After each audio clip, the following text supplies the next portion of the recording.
maaso tunule waggulu kununulibwa kwaffe ffenna kusembedde. Program manya ebiro teweetaaga kugisubwa. Tuula tuyige. Tuula tuyige. Andaba era ompuliriza muganda wange mwannyinaze nsanyusa okukulaba mu linnya lya Mukama waffe Yesu Kristo. Neebaza Mukama akukuumye okutuusa olwaleero. Amanya gange ndi mukadde Kyeyune Joel okuva mu busumba bwa Ssemuto mu kanisa y'e Kapeeka ey'obukadde era mu kanisa y'e Kisimula. Kiseera kino nga tugenda okutandika okuyiga ekigambo kya Katonda, katusabe. Mukama Katonda waffe tukwebaza kubanga Zabbuli egamba nti ekigambo kyo wakigulumiza ne kyenkanankana naawe. Twebaza kubanga era mu kigambo ekyo muwateekerateekera enteekateeka y'obulokozi gye tuli. Tuwa omukisa ekiseera kino nga tugenda okuyiga ekigambo kino kibeere emmere ejja okutuyamba okubeera abalamu okutuuka lwe tunaatuuka eyo ku muti ogw'obulamu. Tweyanziza olw'ekiseera kino mu linnya lya Yesu Kristo Mukama waffe.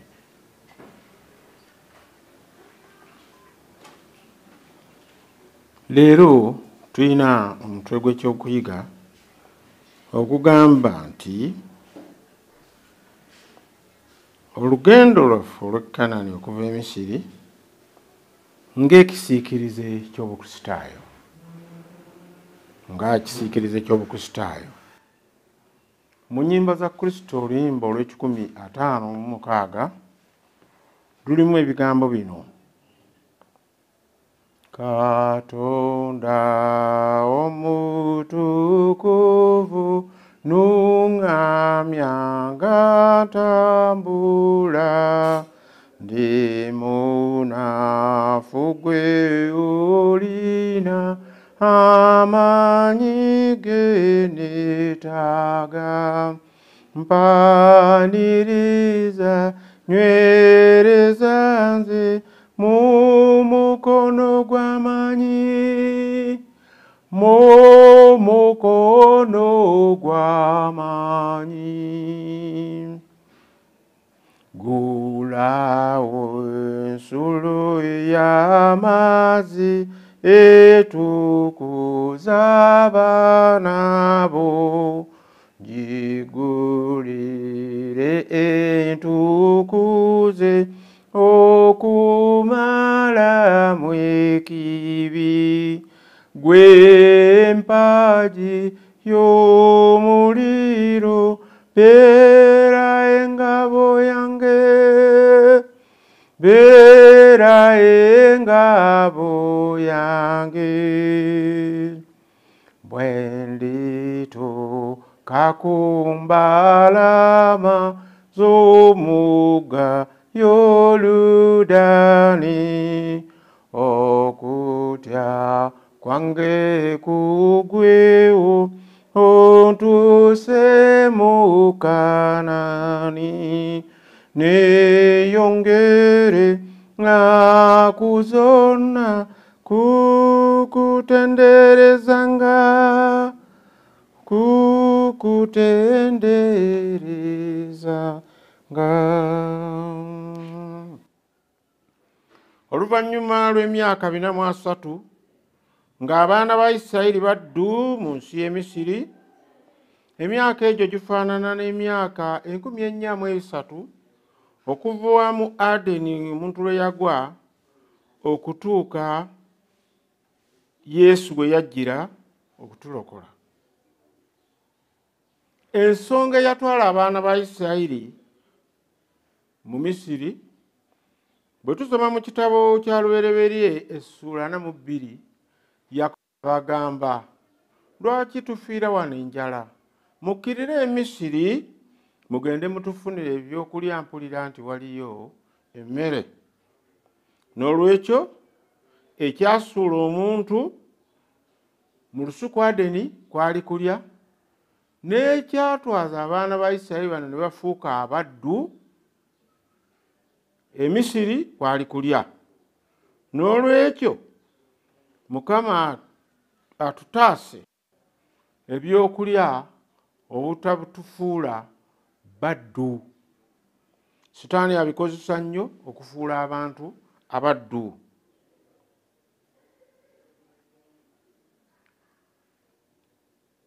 Nga tugenda okutandika olugendo luno, twagala tusome okubuulirira kwa Pawulo ng'ageraageranya obukristaayo n'abugeraageranya n'olugendo lw'abaana ba Isirayiri.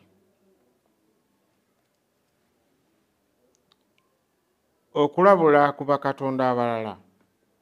Ndi mu Kolinso esooka essuula 10 okuva ku lusooka okutuusa ku lw'11.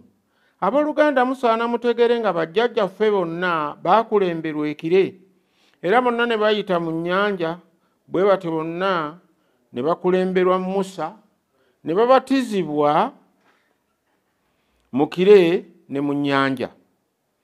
Bonna baalyanga emmere y'emu ey'omwoyo, era bonna baanywanga mu kyokunywa kye kimu eky'omwoyo, kubanga bonna baanywanga mu lwazi olw'omwoyo olwabagobereranga, era olwazi olwo yali Kristo.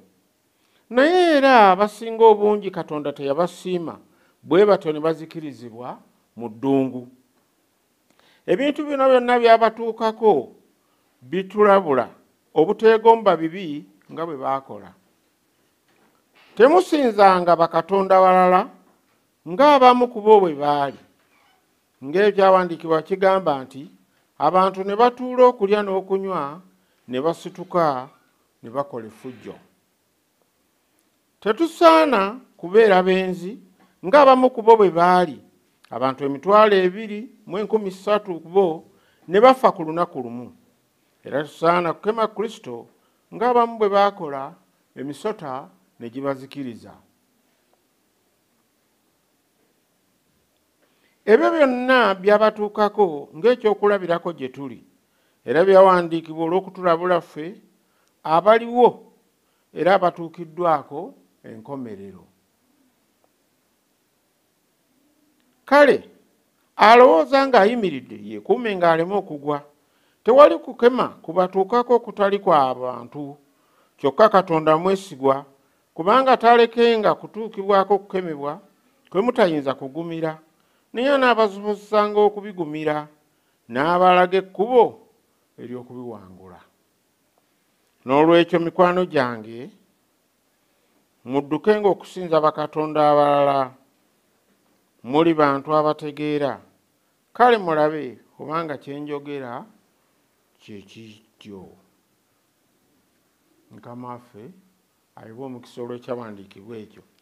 Ekyawandiikibwa ekyo Pawulo yali ajjukiza abaana ba Isirayiri nti bajjajjaabwe ebingi ebyabatuukako nga bwe tugenda obbiraba mu kyokuyiga kyaffe kino, kubanga ebbanga lyonna baasanganga nga tebeesiga era nga tebakakasa lugendo lwabwe tilwakubatuusa mu nsi ensuubize. Kyebaava bangi bafiira mu ddungu olw'obutakkiriza. Bino nno olugendo luno lwalimu obunnabbi, newankubadde obukristaayo bwali tebunnatandika, naye olugendo lw'obukristaayo nalwo lufaananira ddala n'olugendo lw'abaana ba Isirayiri mu bintu bingi. Olugendo luno olw'okuva e Misiri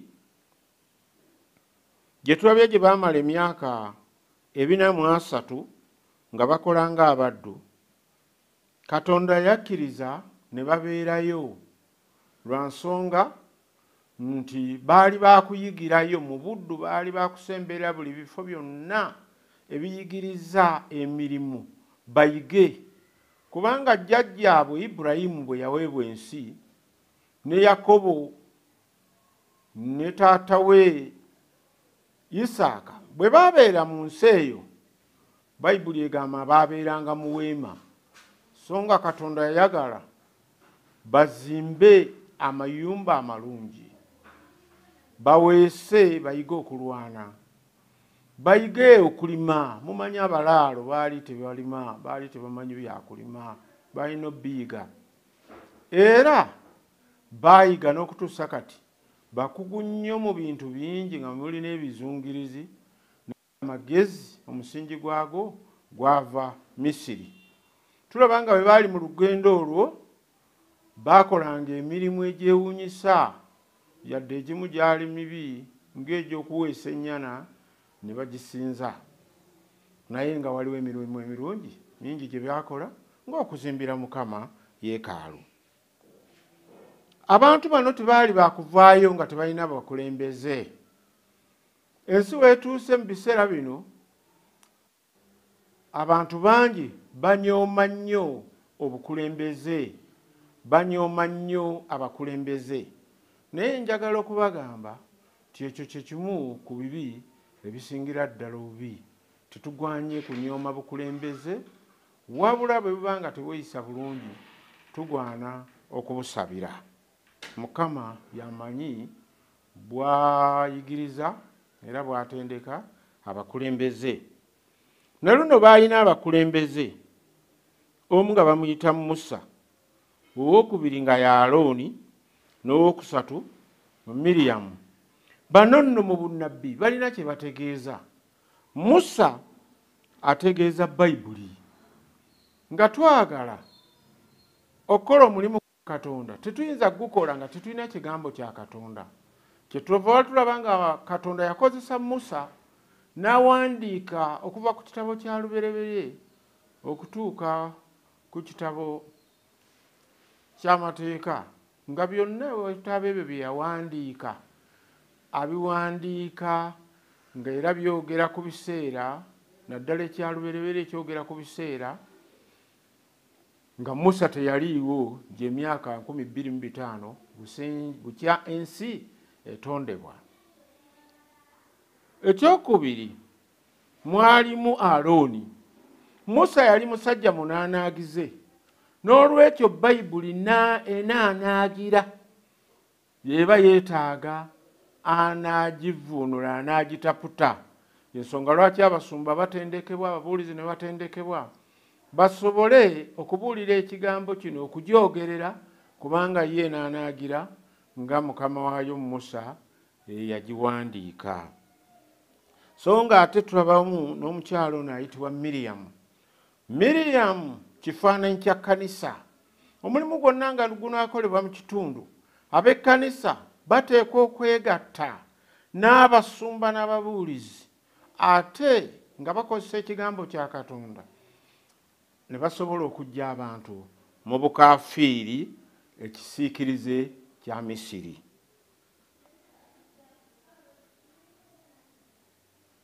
Falaawo kisiikirize kya Setaani awamu n'amagye ge. Bano be bawakanya abantu ba Katonda okuddayo mu lusuku Adeni, era nga be baaleetera omuntu okuva mu lusuku Adeni, kuba baali bajjemi mu ggulu, nabo ne bagamba tujja kujemesa abantu abaali bakatondebwa, era ne batuukiriza ekikolwa kyabwe. Baavaayo batya?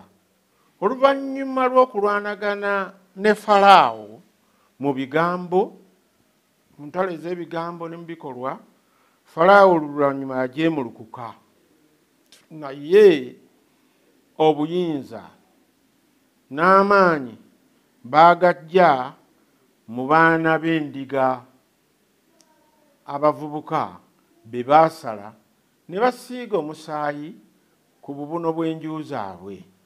N'olwekyo abantu ffe okuva mu bukaafiiri mwe twazaalibwa, nga bo baali bazaaliddwa e Misiri ne bakulirayo, tuyita mu musaayi gwa Yesu Kristo Mukama waffe. Amiina. Omusaayi ogwo gwe gutwejjeereza ebyonoono byaffe. Mukama n'atubala nga tuli batukuvu, naye ng'ebikolwa byaffe tebinnaba kukula. Tulina kuyiga buyizi, kuyigirizibwa tulyoke tukule. Era mu Yokaana 17:17 olugendo lwaffe nga tumaze okuva mu bukaafiiri, Yesu yatusabira ng'agamba nti obatukuze mu kigambo kuba ekigambo kyo ge mazima. N'olwekyo Mukama waffe bw'amala okutujeereza tutandika okutukuzibwa n'ekigambo ng'Omwoyo Omutukuvu akikola nga bwe tunaalaba mu maaso. Waliwo ebyamagero bingi ebyakolebwa Falaawo n'agyemulukuka. N'ekimu ku kyamagero ekisingira ddala ekikolebwa eri omuntu okukyuka ye muntu okuva mu mize, okuva mu ngeri ze, obuwangwa n'obulombolomo mwe yakulira n'afuuka Omukristaayo olw'omusaayi gwa Mukama waffe Yesu Kristo. Abantu bano olugendo lwabwe tebwali lwangu kubanga baali bajja kutambulira mu ddungu. Okusoma kwange leero kugenda kuba kutono kubanga olugendo luno luli mu bitabo ekyakuva, eky'Abaleevi, okubala n'ekyamateeka ne Yoswa ekitundu. N'olwekyo olugendo luno lunene tutasobola kusoma kati, naye tusobola bulungi okwesomera ne tuyiga ne tulaba obukristaayo bwaffe ebibusoomoza n'engeri gye tuyinza okuwangula. Oluyimba lwe twayimbye kyeruva lubeera ng'eyaluyiiya Mukama yamuluŋŋamya okulaga olugendo lw'obukristaayo, naye ng'alugeraageranya n'olugendo lw'abaana ba Isirayiri lwe baatambula okuva e Misiri okutuuka e Kanani. Oluyimba olwo n'olwekyo bwe tubanga tulimba mu bitabo bya Kristo, oluyimba 156, tuwulirizenga ebigambo ebyo, mujja kulaba nga bitukwatako nnyo naffe abatuukiddwako enkomerero y'emirembe. Bino bye bimu ku byabasoomoza mu lugendo luno. Ekisooka y'ennyanja emmyufu. Ennyanja emmyufu mu bunnabbi etegeeza okubatizibwa, ate mu bigambo by'obufumbo etegeeza embaga. Tulaba ng'abaana ba Isirayiri bavudde e Misiri bagenda bagobererwa amagye ga Falaawo, naye amagye ga Falaawo gaakoma mu nnyanja emmyufu era n'omwo mwe baafiira. Kyokka abaana ba Isirayiri we tusomye wagambye nti mu kiseera ekyo baali babatizibwa. Nga mu mbiriizi ne mu mbiriizi Mukama ataddewo ekkubo, naye mu mbiriizi waaliyo amazzi ne sayidi endala waaliyo amazzi, ate waggulu nga waliyo ekire, ne wansi ku ntobo y'ennyanja eyo naye waaliyo amazzi. Olwekyo kafaanana bulungi okubeera akabonero ak'okubatizibwa kwaffe nga essula y'Abaloma 6 bw'egamba nti kufa ku kibi, kuziikibwa awamu n'okuzuukira. Sitaani kyava tayagalira ddala kabonero kano, era amakanisa mangi gaagaana akabonero kano ak'ekukunala, so nga Katonda yateekawo omubaka mulamba ayigiriza abakristaayo kubatizibwa, era ne Yesu Kristo naye yabatizibwa mu ngeri y'emu. Naye omulabe w'obukristaayo asiriwaza n'abuzaabuza era n'akyayisa abantu okunnyikibwa mu mazzi, so nga abasoma n'olulimi Oluyonaani ekigambo baptizo kitegeeza kunnyikibwa, ng'omuntu bwandimugambye nti nyinyikira olugoye lwange. Naye ne basalawo okumansirako n'embatizo endala ezitali mu kigambo kya Katonda kubanga baakigaana basuubira nti bo bategeera nnyo n'amakanisa gaabwe gategeera nnyo galina n'obuyinza okukyusa Katonda kyayogedde. Naye mumanye ti awaliwo omusango. Okubatizibwa ly'ekkubo erituyingiza mu kkanisa, gwe mulyango. Ng'omulyango ogwali ku lyato bwe gwali omukulu ennyo, tegwali guyingiza abantu bonna abaali ab'okwona amataba. Peetero bw'atugamba n'agamba ti nga bali be baataasibwa amazzi, naffe mu muliro tujja kutaasibwa okukkiriza n'okuyingira mu kkanisa nga tuyita mu mulyango ogwo ogw'okubatizibwa.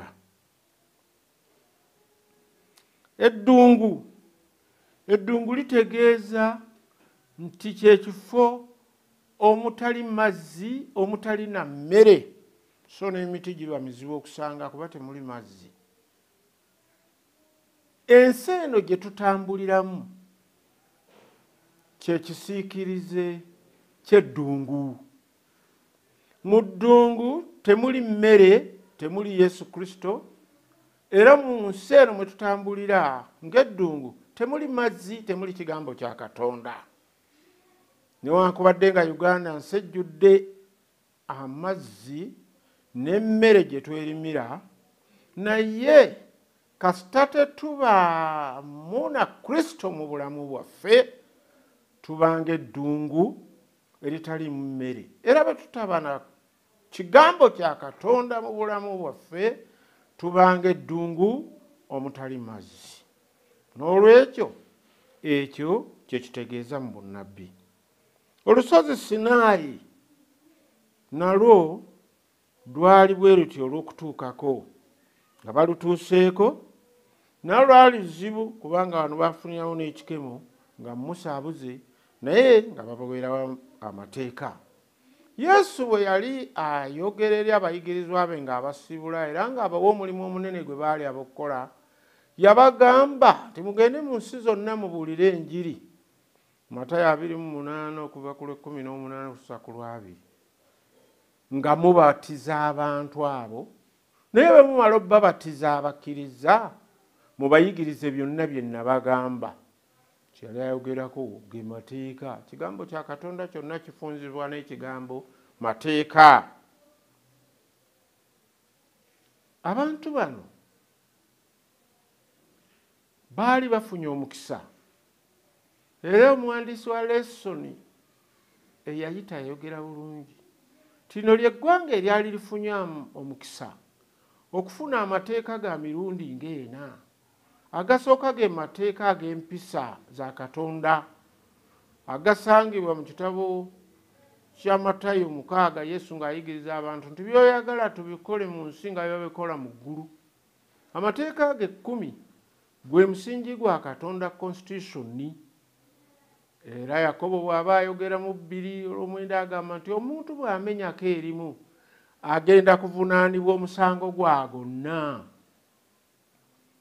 Kyetuba twebuuza agenda kulamula atya abantu. Ensi yonna nga yamenya era emenya etteeka eryokuna erya Sabbiiti ng'ate abantu beeyita bakristaayo, tebalivunaana omusango ng'ate mu Kristo tewandibaddewo alina musango kubanga yatuukiriza. Naye bw'atuukiriza ffe ogwaffe gwa ggonda. Abantu bano baawuliriza n'eddoboozi ery'omwanguka Katonda ng'ayogera nabo amateeka 10 n'agawandiisa na ngalo ye, ate ng'agakoze ku bipande by'amayinja, ekitegeeza amayinja ga lubeerera. N'olwekyo Mukama Katonda teyakola nsobi.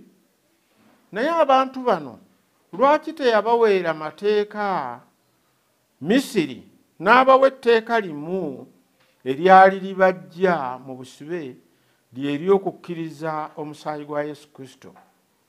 Abantu bano baali tebannafuuka babe okutuusa nga bamaze okubatizibwa mu nnyanja emmyufu.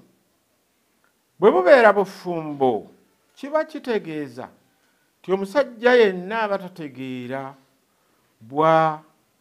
bw'agezaako okuwa omuwala gw'agenda okuwasa amateeka nga n'omuwala akyaliwe, akyali waabwe.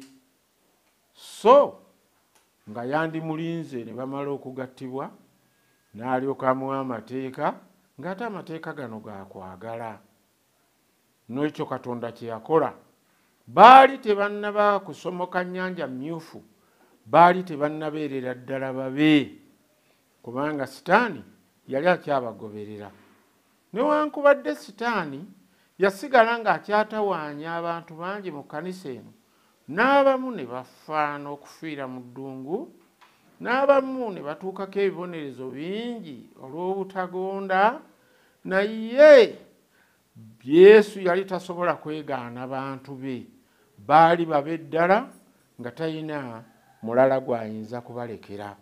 Yabagumiikirizanga, yabayigirizanga, yabaagalanga n'okwagala okwa buli ngeri. N'olwekyo amateeka kyegava gatuweebwa n'ebyawandiikibwa ebirala byonna okubeera nabyo obulamu bwaffe bwonna okutuusa lwe tusinkana Mukama waffe.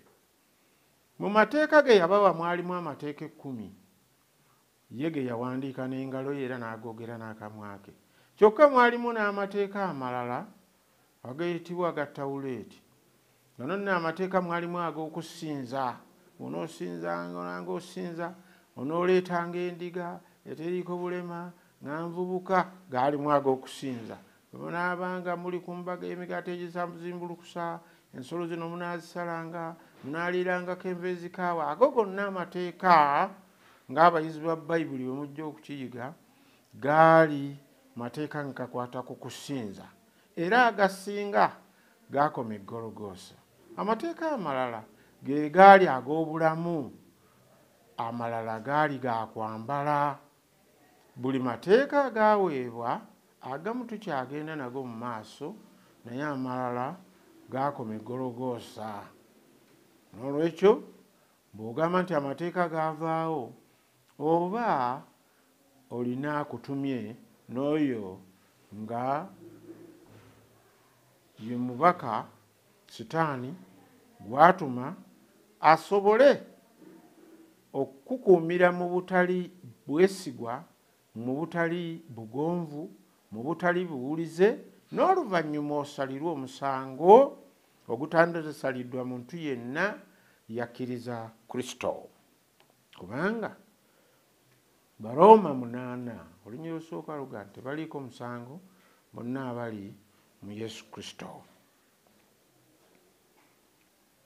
Tulaba ng'abantu bano basangayo ne bannabbi ab'obulimba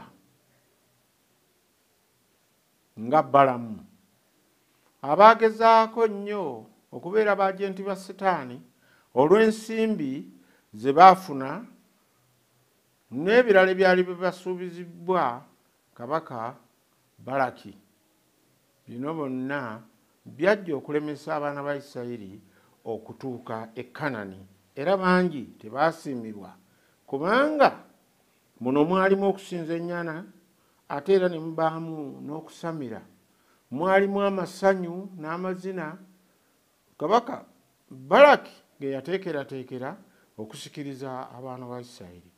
Leero ebinyumu n'amazina gatuuse ne mu kkanisa ez'Abakristaayo, y'engeri emu ey'okkuumira abantu ba Katonda mu buddu. Twandyewaze nnyo ebintu ebitaweesa Mukama kitiibwa. Pawulo bwe yali awandiikira bano yaboogerako Abakolinso ng'abagambye nti kubanga tutuukiddwako emirembe gy'enkomerero. Wenjogerera nga tuli mu kiseera kya kusala musango, era obubaka bwa malayika busatu nga bubuulirwa okutya Katonda, okumuwa ekitiibwa n'okumusinza, mwe mulina okuzzaawo amateeka 10. Kigudde Babulooni, awo okwo kwe kulaga eddiini zonna ez'obulimba bw'otoganye kugenda nazo, ezatabukatabuka ate ne zitabulatabula n'abantu ba Katonda. N'ekyokusatu ti omuntu yenna bw'asinza ensolo n'ekifaananyi kyayo, omuntu naye bw'alemeza ku njigiriza enkyamu ezayingiza zisekukkulu, Pasika ne Sande ne zifuuka ennaku ez'okusinza naye nga zirimu obusamize bungi n'okumenya amateeka ga Katonda, naye agenja kunywa ku busungu bw'omwenge gwa Katonda, kibonerezo kyalifuna tekigenda kubeera mukisa n'akatono. Ekyo kyayita okunywa ku kikompe ekitatabuddwamu mazzi, kubanga amazzi gajungulula, gasaabulula ku bukampwe bw'obutwa. Katugende mu maaso. Abaana ba Isirayiri ekirala kye baafuna kwe kwemulugunya. Basooka kwemulugunya olw'emmere. Mukama n'asindika emmere, ne balyanga emmere nga bagironda bulunzi, naye ng'emmere yeeteekeddwateekeddwa mu ggulu. Kakati ffe Abakristaayo emmere yaffe eteekeddwateekeddwa mu ggulu. Kyekigambo kya Katonda kyateekebwateekebwa mu ggulu. Neebaza Katonda olw'ekkanisa yange ya Seventh Day Adventist, kubanga tuli ekyenkya akasisimuka, mulimu ekyemisana lesoni, ne wabaawo n'ekitundu ekisembayo ekiri mu katabo k'akasimuka kye tusoma ne tubeera nga tuyiga Bayibuli nnamba. Wenjogerera kati tuyiga ekitabo ekyalubereberye.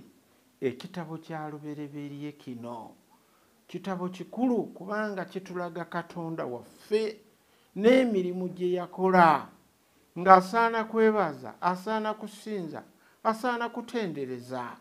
Muganda wange, gwe atatendereza, atasinza, atasuuta, obulamu obutaggwaawo bujja kuddizibwa butya? Ng'ojeemedde mu masanyu n'okweyagala n'okugondera amateeka g'ensi, weerabira amateeka ga Katonda. Abaana ba Isirayiri ekirala ekizibu kye baafuna bye bibonerezo. Waliwo emisotolo egyabaluma, waliwo amaziro gaabula, naye bino byonna tewaliiwo kyabatuukako Mukama nga tamanyi era nga takiraba. Naye yali ayagala obbayigiriza obugumiikiriza. Mu Bukristaayo tusaana okubeera abagumiikiriza. Tuyinza obutabeera na bintu byonna omuntu bye yandibadde nabyo, naye ne bwe tubeera ne Katonda ne Yesu Kristo Mukama waffe era nga tumugondera, byonna bye tufiiriddwa mu nsi muno ne bwe tutafunye agenda kubituddiza. Kubanga olunaku lumu Peetero yamugamba nti twaleka amaka gaffe ne tuleka abaana baffe ennimiro zaffe, abamu twali bavubi, twafunanga ssente buli lunaku, ki kye tulifuna? Mukama waffe yakakasa nti obulamu obutaggwaawo bwakufunibwa, tetugenda kusasulwa emirundi 100. Naye n'ayogeramu n'akasembayo ti n'okuyigganyizibwa. N'olwekyo Abakristaayo ekigambo ky'okuyigganyizibwa ng'abaana ba Isirayiri, Sitaani bwe yabayigganyanga n'ebikemo, n'abayigganya n'ebikolobero mu ddungu, naye nga Katonda abataasa era abawonya, ne leero Katonda atutaasa. Ekibonerezo ekimu ekyasinga obuzibu gwali misota egyabaluma, ng'era bajeemedde Mukama n'abaggyako obukuumi. Emisota okubaluma kaali kabonero ka Sitaani, n'abalekera Sitaani okubabonyaabonya, naye ng'ate tabalese, kubanga yalagira Musa n'akola omusota ogw'ekikomo, kubanga baali bayigidde Emisiri okuweesa. Omusota ogwo n'aguwanika mu ddungu. Omusota ogwo kaali kabonero ka Mukama waffe Yesu Kristo. Omusota gwe gwaluma, ate era omusota gwe gwataasanga. Naye omusota ogwaluma gwalina obusagwa. N'olwekyo ekitonde ekyaleeta ebikemo n'ekibi kyali kitonde, so nga ate ekitonde ekyatutaasa n'okutuwonya n'essuubi lye tulina kati ye Mukama waffe Yesu Kristo, eyakkiriza abeere ng'ebitonde alyoke atutaase. Ng'omusota ogw'ekikomo bwe gutaalina kabi konna wabula okutaasa, ne Mukama waffe Yesu Kristo talina kabi konna, kuba yatutonda atwagala era tayagala tufe tuzikirire tubonaabona. Wonna agamba nti laba ndi wamu nammwe okutuusa omulembe guno bwe guliggwaawo. N'olwekyo tugumiikirize.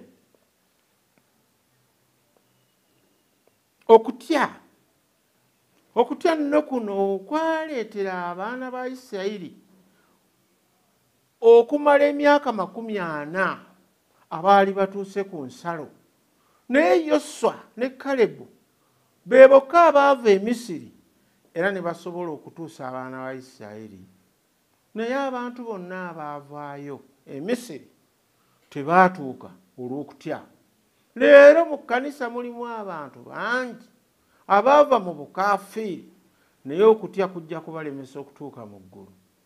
Bwe yali ng'amenya ku bantu abagenda okuzikirira mu kitabo kya Kubikkulirwa, n'abati yabagamba nabo baalemwa okutuuka ku muti ogw'obulamu.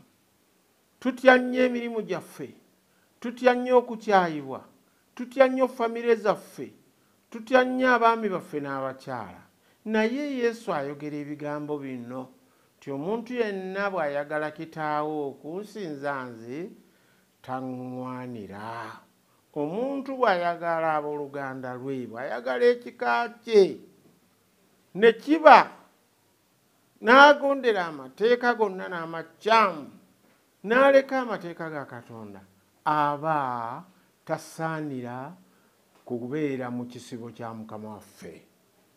Ffe tetujja kutya kubanga abati n'abagwagwa n'abalala bonna nga bwe baafiira mu ddungu, era n'abali mu kkanisa bwe batyo bwe bajja okuzikirira olw'okutya. Mukama agamba era emirundi mingi agumya abantu nti temutyanga kigambo kyonna. Bwe yali agumya Yoswa ng'asikidde Musa, yamugamba ebigambo ebyo nti totya, laba ndi wamu naawe.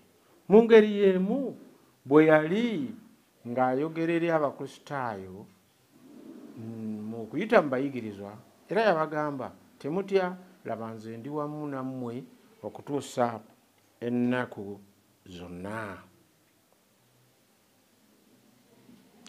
Yoswa ne Kalebu ng'abantu bonna batidde 10 abaagenda okuketta ensi, Yoswa ne Kalebu bo baalaba ng'ensi ebatiisizza ya bwereere, bo bamaze okugifuna. Leero Obukristaayo tumaze okufuna obulamu obutaggwaawo kubanga Mukama waffe Yesu Kristo yawangula. Awo we ŋŋambira nti amiina. Yokaana 14 olusooka kutuusa ku lwokusatu atugumya n'ebigambo bino nti omutima gwammwe tegweraliikiriranga, mukkiriza Katonda era nange munzikirize. Mu nnyumba ya Kitange mulimu ebifo bingi eby'okubeeramu, singa tekiriwo ekityo nandibagambye. Naye laba ŋŋenda kubateekerateekera ekifo, nkomewo mbatwale nammwe mubeere nga gye ndi. Ebigambo ebyo bye bigambo bye tusiiba tuwulira bulijjo mu bisiikirize by'abantu abagenza okwanjula, nga bagamba omuwala ebintu birye, omuwala n'agamba ebintu birye.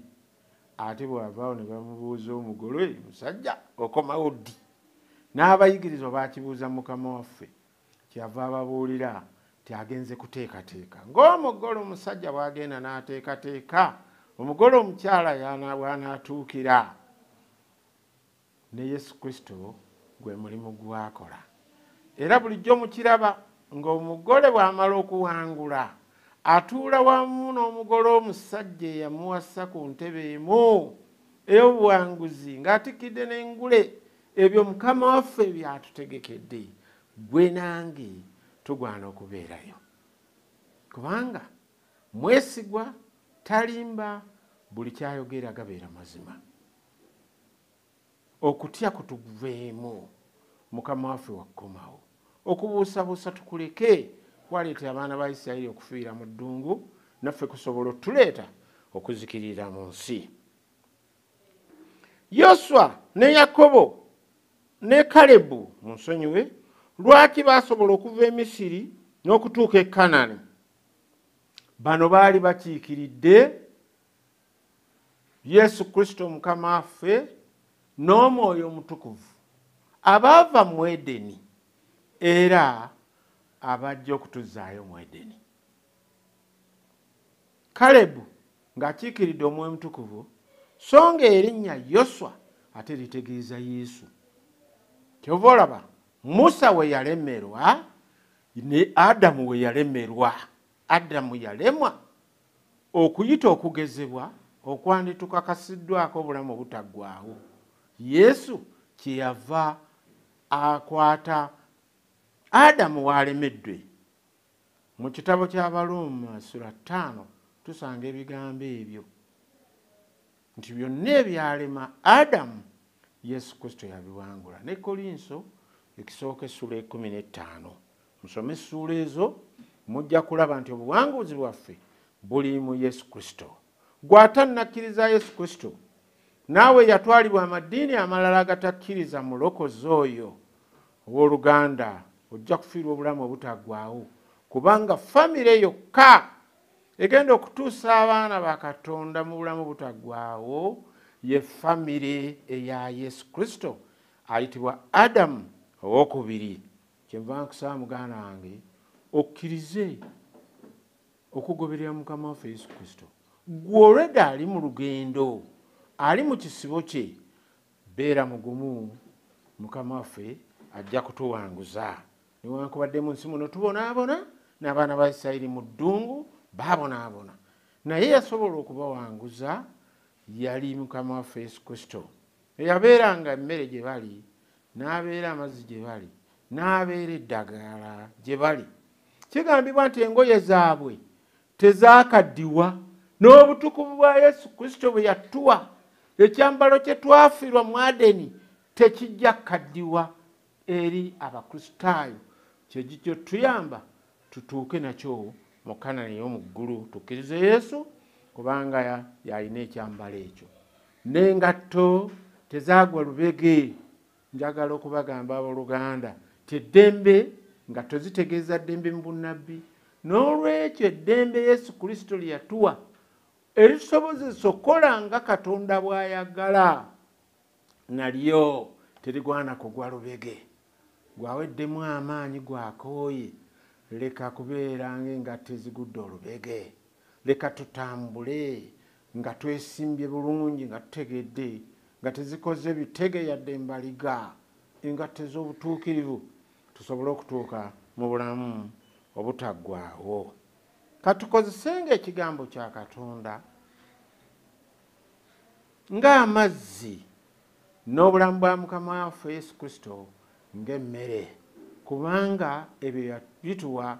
Bayogera ebigambo bino ti anywa amazzi ge ndimuwanze galifuuka ensulo emutuusa ku bulamu obutaggwaawo. Ate awalala n'agamba mu Yokaana 6, so eri ebadde Yokaana 4 naye Yokaana 6 agamba ti nze mmere eyava mu ggulu, nze mmere ennamu, alya ku nze enjala terimuluma nate. Mukama nsaba omukisa. Nsaba abooluganda mwegatte ku lugendo luno abatannaba kufuuka Bakristaayo. Abamaze okufuuka Bakristaayo katugumire eddungu lino, yensi mwe tuyita omutali Yesu Kristo. Tukkiriza obulokozi nga bwe bwatuteekerwateekerwa mu ggulu, kubanga yagamba nti bano be baana bange abatalikuusakuusa n'aba mu kulokozi waabwe.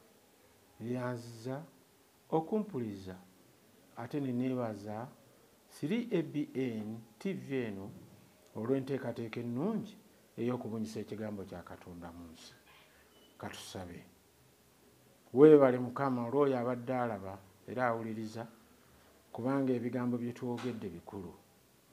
Buli omu wakukemebwa, buli omu wakusanga ebizibu mu nsi eno, kubanga okuva lwe twagobwa mu lusuku Adeni ensi eno yafuuka ddungu. Tebeeramu Katonda era ensi eno tebeeramu kigambo kye. Naye ng'obulamu bwe bwali mu lyato era obulamu bwe buli mu kkanisa, twegayirira buli muntu anoonye ekigambo kya Katonda mu biseera bino era akukkirize tulyoke tuwone ebizibu n'ebibonyoobonyo ebigenda okubeera ku nsi n'omuliro naye tubeere naawe ennaku zonna kubanga eyo enteekateekayo mu linnya lya Yesu Kristo Mukama waffe.